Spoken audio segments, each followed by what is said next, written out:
when you were developing those items, were you looking out at what trends were happening in the marketplace, or was this something that you thought, look, this is what we've done, this is what the industry needs, and you were hoping that the sales team, people like Hillis and that, were going to take this out and change people's minds? What was the driver in that? More the latter. In the early 80s, everybody was making Nautilus clones. By the late 80s, I think we at CYBEX, I was no longer there, but maybe like by 1990, I think there was a larger installed base of CYBEX equipment than Nautilus. And so by the early 90s, there was starting to be some CYBEX clones. And that was one of the reasons why I said, it's getting kind of long in the tooth. We need to, upgrade and so on. And, during that time, I was still always active in, I've always weight trained in some fashion and kind of stayed somewhat connected to the industry. And I just saw lots of things that could be done and improved upon and so on. And so, I always, to this day, I talk to Hillis once a week, and I talk to other sales guys, and I like to go visit clubs and see what's going on. So it was mostly just observing and just things that evolve, whether it's cars or music or equipment or mountain bikes or anything. Just things that evolve. And if you're paying attention and you've got a little creativity, hopefully you can stick in the game. I heard quite a few of the brands nowadays, even many of the products that are based on a lot of the biomechanics and movements of some of those early CYBEX pieces that people are saying today. Would you concur with that statement? This is going to sound very self-serving, but I think if you close your eyes and you get on any piece of equipment today, I think even someone who's very fluent in the feel and the technology and so on could tell the difference between anything built today and anything built at that time period.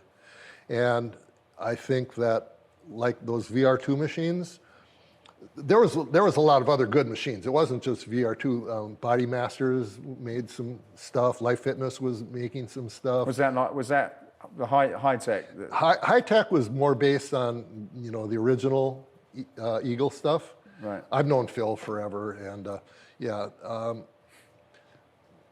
was Flex, there was Icarian, there was Paramount, there was a lot of them.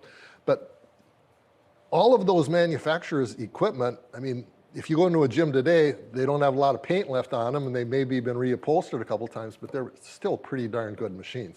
And really, the proof is, it's nice to make stuff that looks nice, but really the reason for the machine is to elicit a physiological response. I mean, really, that's it. It's a tool.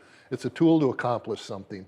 And if it fits a good cross-section of people, doesn't cause injury, it's comfortable to use, it's easy to adjust when it does need to adjust, if it's tough, durable, safe, all of these things that it needs to have, I don't think that we've moved the ball forward very much in the last 30 years. I think they're prettier. I think they got a lot of plastic on them, which I don't think really has a place in a weight room and strength equipment, but they look nice. And I think part of that is because the manufacturers, when the cardio products really started coming on strong, late 90s, early 2000s, Stairmasters, Tektronix, Life, obviously, Precor, those all require plastic shrouding and so on. And there's a very nice business model selling cardio equipment. One is doesn't have an indefinite life like strength, so you can turn it over. The other thing is you can sell tens of thousands of a unit as opposed to hundreds or thousands. So I understand why all the companies all of a sudden wanted to jump on the cardio bandwagon. But when they all jumped on the cardio bandwagon, we just started making generic, pretty strength products and stopped innovating strength. And we've, in some ways, kind of regressed, which in some ways is good. Right now, dumbbells and free weights are more popular or as popular as they ever have been, and I think that's an awesome thing. A dumbbell is the least sophisticated thing in the weight room, but if you know how to use it, it's one of the most sophisticated tools you can possibly use. So I'm not you know, things have life cycles and so on, but most of the basic stuff in a weight room, strength area, is still real basic and hasn't evolved very much. And I think that's kind of a shame.